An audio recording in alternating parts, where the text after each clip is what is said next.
Welcome to our July exhibit here at the Clayton Center. This month we are featuring artwork by photographer Amy Devereaux and pen and ink artist Qbert Schmidt. And I'm standing here now with Hubert Schmidt. Thanks for joining us. Thank you. Hubert, you have an amazing variety of pen and ink artwork. Were you one of those little boys that was always doodling? No, not really, but my mother was one of those driving mothers, and she started me in art lessons when I was about 10. And so I did it on and off, and I started out as a commercial art major in college, and I didn't like the head of the art department, so I switched to elementary ed teaching. And I kept it up through the years, but never serious, and I'm not sure I'm serious about it now, but in the last place we lived, which was Weatherford, Texas, I had a good friend in our church who taught at the junior college there, and she taught all the arts across the board, and I said, Merlin, would you teach me how to do pen and ink? And she said, well, sure. And so I took 2 semesters from her, and that was really what got me going on this. And a lot of it's just practice, and you throw away a lot, but you learn from it. So. Mm-hmm. Well, your architectural skills are amazing. Is that all self-taught? That's, well, here again, the teacher in Weatherford taught me a lot of that, and I'm not sure I have a real good understanding of how to do perspective. But when I first started, I wanted to be able to draw houses, historic houses, and so that's what I started with, and she really gave me lots of direction on that. So. And every place we've ever lived, I've liked the local history, and so I guess this is the only picture we have of Clayton, but other places, Judy and I, my wife and I, get to travel a lot, and those two there are in England, and our daughter was in Venice last summer, and so that's from Venice, and then some other... Yates Mill. Yeah, and then Yates Mill is around here, right. Mm-hmm. And the cactus, since we were from Texas, we had a lot of cactus, but that's kind of an interest. I really like botanical drawings, and didn't really know exactly what to do with them, and some of them, I get ideas from what's it called? Starts with a P on the internet. Pinterest, yes. And so I get ideas from there and kind of go from there. I have a scat of books on botanical drawings, mm-hmm. and so I get ideas from those too. I love how you drew on the paper with the words. That's really nice. And that was kind of cheating because that was paper from Michael's, so not real expensive paper. So, Mr. Schmidt, tell me how you got into pen and ink. What was your reason for choosing that medium? If you looked at our home, you wouldn't believe this, but I consider myself kind of a minimalist, and so I like basic drawings and that sort of thing. I have a sister who's in the framing business in Oklahoma, and she has always said, well, pen and inks are my favorite. And so I give her lots of my leftovers. But to say there's some specific reason outside, I just really like it. And it's easier for me to control than like watercolor or oil or something like that. Well, I think the key is you know when to stop. Well, you know, you have a great eye. Thank you. So you have the architectural drawings, or I assume you use a ruler to get all those straight lines, and then you have the botanical ones where you can just kind of be free. Yes. Have you entered very many competitions? No. Clayton Steakhouse showed my work last maybe November, and some of the pictures here were at that show, and didn't have much interest at all, but I admire what you all do with the Arts Council, and so I decided to try you all too, and so this is really my first serious one with a show that might be, I might sell one or two. That'd be great. Well, everything's very reasonably priced, so well, I thank hope you. so. And you do have work for sale at Right Angles Framing and Art? Occasionally, Janet Lowry is a great framer, and I take in things, and some we decide to frame, and others she just keeps in a bin for me, but they're for sale, and she's very supportive, very much so. And I think you have artwork there, don't you? I do, yeah. A lot of animals, right? Yeah, I always get into animals. Yeah. You do commission artwork I do. if someone wants their home or I a do. building. Right. And that's really how, those are a couple that I sold, but I started off with houses, and I enjoy doing that.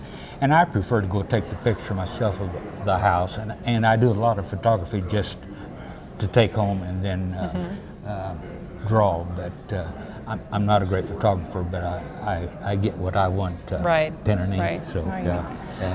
The Clayton building, does that not exist anymore? It does not. Oh, okay. No.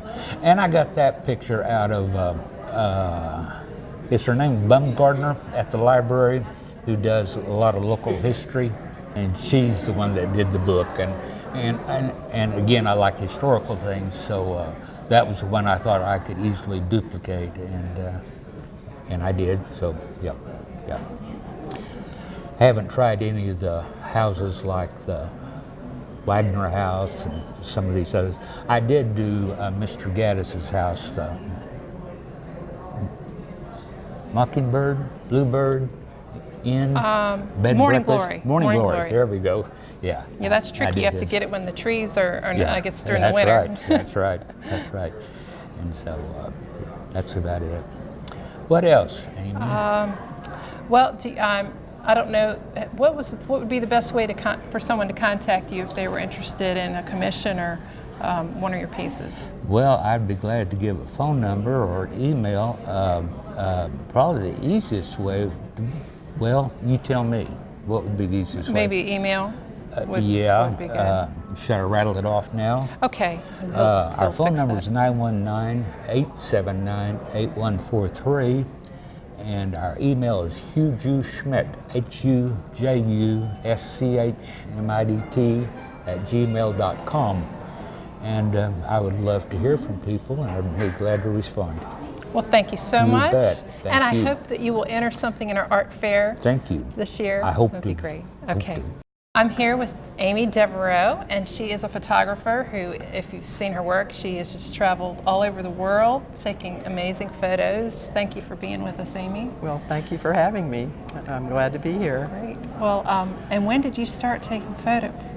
When did you start photography? Oh, I had a little Brownie camera when I was just a kid, like maybe 12 years old or maybe even younger than that. And we had family in Worthing, Georgia, and I'd take my cousin with the pigs because she lived on a farm. And so I've always been interested in photography. And your travels, are they the reason that you, is photography the reason you travel, or is it Well, I just kind of a enjoy side- experiencing other cultures. I mean, Australia and New Zealand is not that different. It's a Western country pretty much, and a lot of English and people and other Americans and other people have immigrated there. But I do take pictures everywhere I go, and I enjoy sharing my experiences through photography with other people. But I mentioned it before, two companies, Gate One Travel, I always put my finger up, Gate One Travel. I promise I don't own any stock in the company. And then also Friendly Planet. So the most, well, close to the most recent trip was Egypt and Jordan, which I'm hoping to show here eventually. And That's what you're just getting back from? in February. But Gate One didn't go there, but Friendly Planet did. So, but I'm on their hot list, so I get emails all the time, and I can't resist those extra $200 to $600 off on their trip. So I'll be going on a Russian River cruise this September for 9 days for $1947, including airfare from New York. Wow. So I couldn't afford it otherwise. That's great. Because I'm a retired school librarian and have Social Security, and I teach brain gym. So between the brain gym classes and that, then it's affordable for me to. Okay. And you teach where? Brain gym are classes. My classes I teach from my home, and I typically have anywhere from like 2 to 8 students at a time, and they're adult students. Typically occupational therapists, physical therapists, speech therapists, parents of or grandparents of learning disabled children, because brain gym is one protocol that is really helpful for these children to make learning easier for them. But you also learn a 5-step process to help you achieve your goals, so anybody can benefit. So we do communication goals, listening, organizing, communication, a lot of different goals. So people have 9 balances they do. And then if they practice them, it's up to the students, give them opportunities to practice, and they could even do a lot more goals than just 9 too. So, Sounds very but I love interesting. doing it because the last part of the balance is celebrating. And so I have music and dancing and play and different little props to play with for the celebration. So I love doing it. It's a lot of fun. Very, very interesting. So and you have the flexibility to do all this traveling. that's right, because I set my own schedule. Right. So I don't have So to. what is your favorite place? Oh my goodness. Oh my goodness. have Well, let's see. All right, my favorite place was Kenya because I love animals, and there were the giraffes and the elephants, and we went to an elephant orphanage. We were with the places we stayed. Lake Navashu Lodge, there were monkeys on the roof, and there was a wildebeest in the yard, and there were a hippo barred with a hippo pool, so you could have a drink and watch the hippos. And then there was a lake that we took a trip on the lake, and they had an island with giraffes and zebras. And if we'd gotten there early, we could have walked around the island. But we got there too late, and it was kind of drizzly, so we didn't get to do that. So that was first. Then my 2 tied for seconds are India and Thailand. I love both of them. And I couldn't even get anybody to travel with me to India. So I had to pay the $300 single supplement, which is good because the single supplement can be $900 up to $900. So I'm always looking for single women that don't smoke and don't snore to travel with me. So I'm always like, are you interested in traveling overseas? I'm always looking for somebody to go with me. So. And what is still on your list as far as destinations you want to go to? Greece, Turkey, Vietnam, Cambodia, South Africa. I'd like to go back to Africa again. Japan is very expensive, but I actually have a cousin, my British cousin, married a Japanese woman, and I have a second cousin I've never met and will never Mary.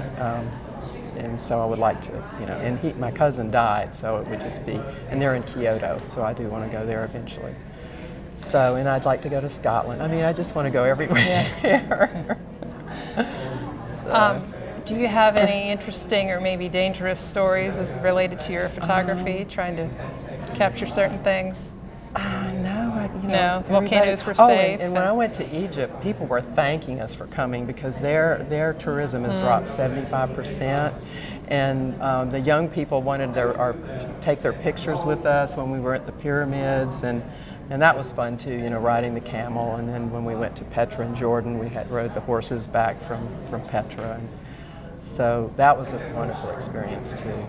So that'll probably be 3 things tied for second place now. So. Now, for people interested in photography, they probably want to know what kind of setup you carry around with you. Well, I have a Nikon D80. It's an old camera, and I am getting kind of concerned because I do have some problems with it, and I don't know if it just needs to be cleaned or whatever. So, like, sometimes I'll push the button and it's like nothing happens, and I, go into a panic, and then, but eventually so I do need to have some work done on it or have it looked at. But basically, I'm, lazy. I just put it on automatic and so I don't do any fancy, close-up anymore. I mean, I do have some bigger lenses that I can do macro work with and play around with the f-stop and all of that. But when you're traveling, you only have a split second to get your Right. picture, so you can't be like fiddling around with everything. You know, you just have to like point and shoot, and that's pretty much what I do.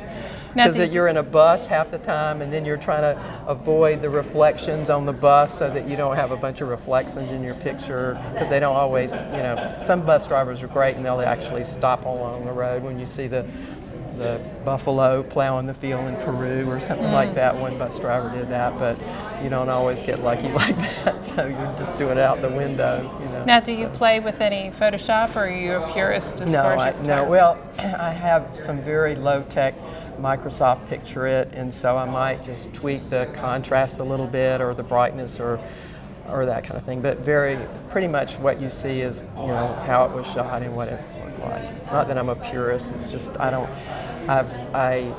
have Photoshop, but I never did take a course, and it's very complicated. And I actually met a teacher of that. He said it's like a 6 weeks course, and he's in Denver or somewhere, so it's not like convenient for me to run out to Denver and take the class. But I admire people that can work with Photoshop, because I mean there are amazing things you can do with it, but no, it takes a lot of time. Right. So, and I have almost an acre, so I'm always in there weeding the garden too. So between my brain gym classes and gardening and teaching brain gym, and you know, I just don't have much time. And you live here in Clayton? It's actually the Cleveland area, in the South Landing development. It's off of Allen Road, near where they have the little Good Earth garden store. I'm just praying it's going to be successful. We've had like turnover all the time, and I have to keep changing my directions instead of making a right at the car dealership or make a right at the Amish furniture store. You know, so I'm hoping that this one's going to be successful. Well, not just for that. I know the people that have the business too. I hope they're successful. Well, how could people see more of your work? Do you have it on display anywhere else or online? No, I have 43 pictures, and so when I do an exhibit, I think I had what did I have in there before? I think Peru was in there. The last one I had was in Cary. Town Hall was Peru, and so I just swap everything out. Because when I have all of my art in my home, I have cathedral ceilings, and I have art all the way up to the roof, or the ceiling, and all the way below the chair rails and to the floor in every room. So now there's some space because all of this is here, but normally there's no room. So you know, I'm not going to get any more frames. I'll just keep reusing, and hopefully there won't be many glass broken like that happened with one here. Wow. So. Do you have a website? Or Yes, I do. It's well, obviously www.adevereaux.artspan.com. So, and I'm behind. I don't have Kenya. I don't have a lot, you know, Egypt yet. So, but Australia actually is. New Zealand actually, I have put up some pictures, and there are a few more than what's here too. So. Well, thank you for joining us. I'm glad you could come by between your trips, and we hope to see more in the future. Well, thank you so much. I appreciate you having me. Next month's featured artists for August will be Jeff Horton doing photography, and Lori Kolpetzer, who does colored markers. It should be a very interesting show. Also, our art fair is coming up in September, and the deadline for entry is August 26th. However, since we only have space for 50 entries, you don't want to wait. Go ahead and register at our website, and we hope to see you at our reception next month.